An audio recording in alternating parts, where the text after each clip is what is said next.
आज हम कक्षा 8 गणित में अध्याय 4 आंकड़ों का प्रबंधन की प्रश्नावली 4.2 हल करेंगे।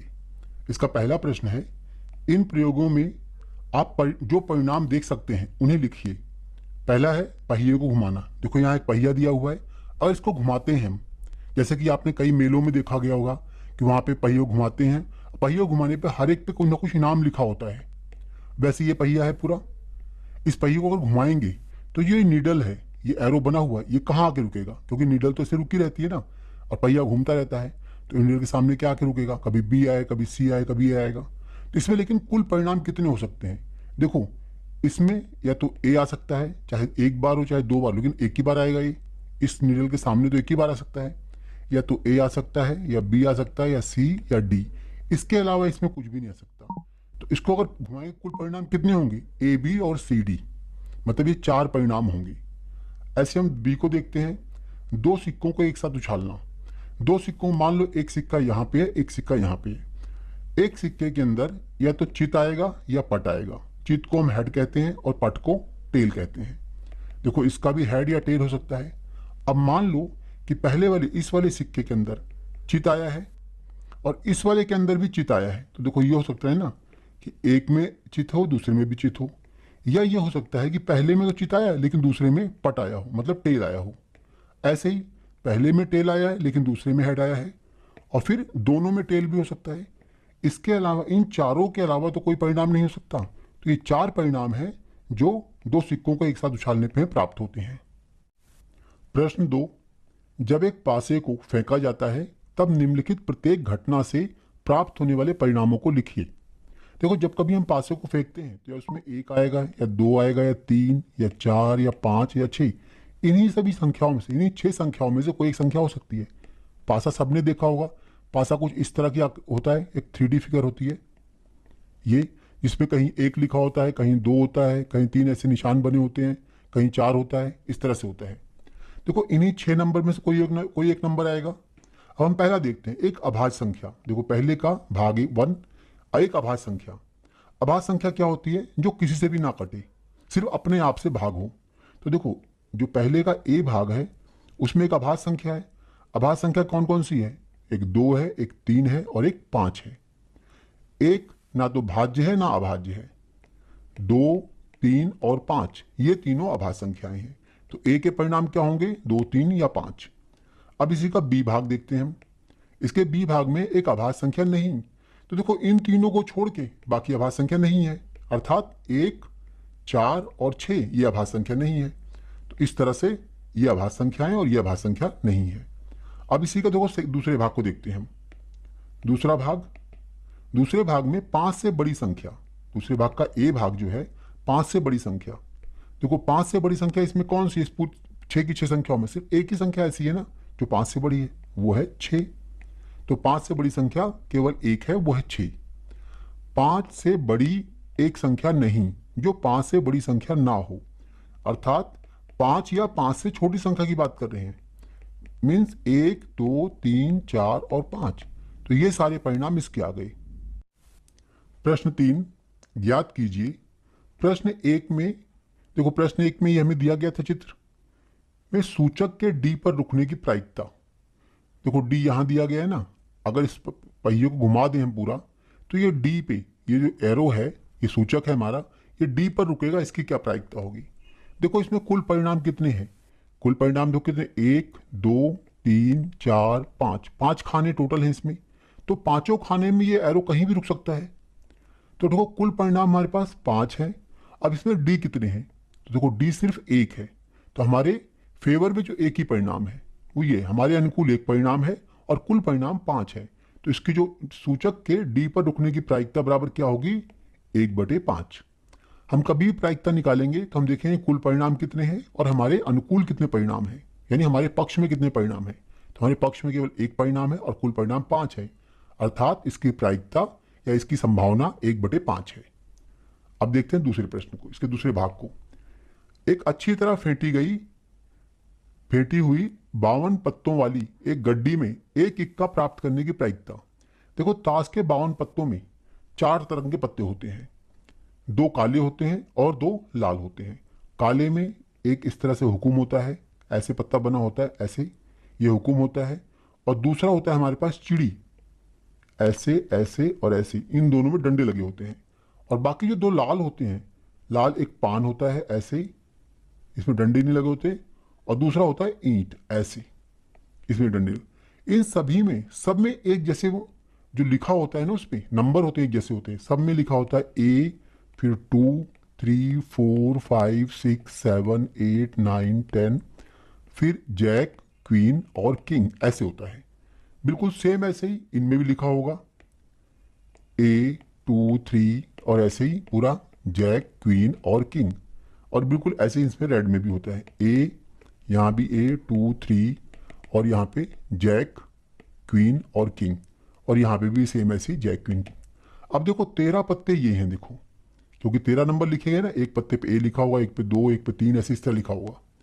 तो देखो सब 13-13 पत्ते हैं, यहाँ भी 13, यहाँ भी 13, यहाँ भी 13, यहाँ भी 13, और तभी 13 चौका 52, कुल टोटल 52 पत्तों की गड्डी होती है। अब इसे पूछा गया है एक इक्का प्राप्त करने की प्रायिकता क्या होगी। देखो कुल परिणाम हमारे पास कितने हैं, कुल परिणाम इसमें 52 है, क्योंकि कुल 52 पत्ते हैं, लेकिन इक्के कितने हैं इसमें, इक्का प्राप्त करने की ना, एक इक्का प्राप्त करने की, इक्का हमारे पास देखो 4 है, एक हुकुम में है, एक चिड़ी में, एक पान में और एक ईंट में।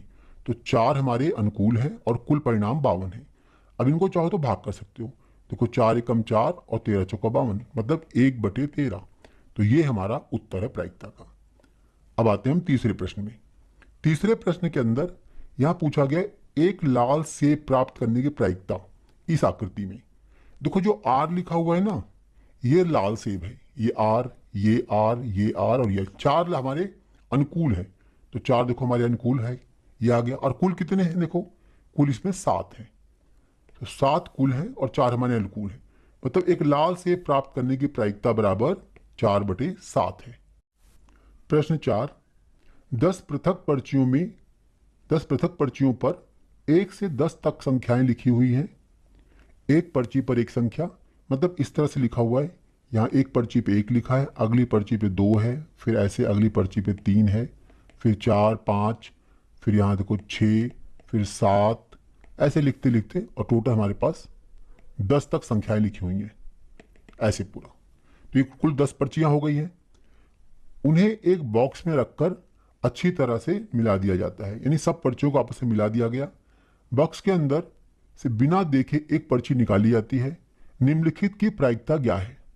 देखो हम इनकी प्रायिकता निकाल रहे हैं। हमारे पास कुल परिणाम कितने हैं, जो कुल परिणाम है, कुल परिणाम क्योंकि 10 पर्चियां हैं तो कुल परिणाम हमारे पास 10 है। अब हमें सिर्फ ये देखना अनुकूल परिणाम कितने हैं। जितने अनुकूल परिणाम होंगे उसको हम 10 से भाग करके प्रायिकता निकाल लेंगे। पहले हम भाग 1 करते हैं। भाग 1 में 6 प्राप्त करना। इस पूरी 1 से लेकर 10 तक की संख्याएं जो दी हुई है, इस पूरी संख्या में देखो 6 कितनी बार आया है, केवल 1 बार, ये वाला 6। अर्थात हमारे पास जो अनुकूल परिणाम है वो 1 है और कुल परिणाम 10 है। तो प्रायिकता कितनी होगी, 1/10। ये आ गया पहले भाग का उत्तर। अब दूसरा है, देखो दूसरे भाग में दिया है 6 से छोटी एक संख्या प्राप्त करना। 6 से छोटी संख्या ये सारी संख्याएं हैं यहां तक, यानी 5 तक, ये 5 होगा, यहाँ पे 5 तक संख्याएं हैं। तो कुल संख्याएं हमारे पास कितनी हैं, 10, और हमारे अनुकूल कितनी है, 5। तो इसका जो दूसरे भाग का उत्तर आएगा वो आएगा 5/10, क्योंकि 5 हमारे अनुकूल है और इसको काट भी सकते हैं, 5 एकम 5, 5 दूनी 10, मतलब 1/2। इसकी प्रायिकता 1/2 आ जाएगी। अब आते हैं हम तीसरे भाग पे। तीसरा भाग है 6 से बड़ी एक संख्या प्राप्त करना। देखो 6 से बड़ी संख्या कौन कौन सी है, 7, 8, 9 और 10, ये 4 संख्याएं हैं। तो 4 संख्याएं हमारे अनुकूल हैं और कुल संख्याएं 10 हैं। 2 दूनी 4 और 2 पंजे 10, मतलब 2/5 इसकी प्रायिकता आ गई। और आखिर में चौथा भाग। चौथे भाग में देखा एक अंक की संख्या, एक अंक की एक संख्या प्राप्त करना। देखो यहाँ पे 2 अंकों वाली संख्या कितनी है, सिर्फ 1, ये नंबर। बाकी सब 1 अंकों वाली संख्याएं, 1 से लेकर 9 तक सभी संख्या 1 अंकों की है। तो हमारे अनुकूल 9 संख्याएं हैं और कुल संख्याएं 10 हैं। तो ये इसकी प्रायिकता आ गई। प्रश्न 5, यदि आपके पास तीन हरे त्रिज्याखंड, एक नीला त्रिज्याखंड और एक लाल त्रिज्याखंड वाला एक घूमने वाला पहिया है। मतलब पहिया कुछ इस तरह से है कि उसमें 5 बराबर त्रिज्याखंड दिए हुए हैं। एक त्रिज्याखंड ये हो गया हमारा, एक, ये 2 हो गया, ये 3 हो गया, ये 4 और 5, 5 बराबर माप के त्रिज्याखंड है, जिनमें से 3 हरे हैं। मतलब एक त्रिज्याखंड ये वाला हमने हरा ले लिया, एक इसके साथ वाला ये हरा हो गया और एक ये हरा हो गया। तो 3 त्रिज्याखंड हरे हो गए और एक नीला है, एक इसको नीला बना दिया, ये नीला त्रिज्याखंड है और एक लाल त्रिज्याखंड है, ये वाला त्रिज्याखंड लाल है। देखो इस तरह कुल कितने हो गए, 1 2 3 4 और 5, 5 त्रिज्याखंड हो गए इसमें। एक त्रिज्याखंड प्राप्त करने की प्रायिकता क्या है? यहाँ पे कुल परिणाम कितने हमारे पास? कुल परिणाम 5 है और एक त्रिज्याखंड प्राप्त करने के लिए हमारे अनुकूल कितना है? एक त्रिज्याखंड। तो ये हो गई उसकी प्रायिकता, एक त्रिज्याखंड प्राप्त करने की प्रायिकता 1/5। आगे देखते हैं, ऐसा त्रिज्याखंड प्राप्त करने की प्रायिकता क्या है जो नीला ना हो। देखो इसमें कितने नीले हैं, ये वाला अकेला जो है एक नीला है। तो जो नीले नहीं हो कौन कौन से हैं? एक ये है, 1 2 3 और 4। तो जो नीला नहीं है उसके अनुकूल हमारे पास देखो 4 परिणाम है और कुल परिणाम 5 है।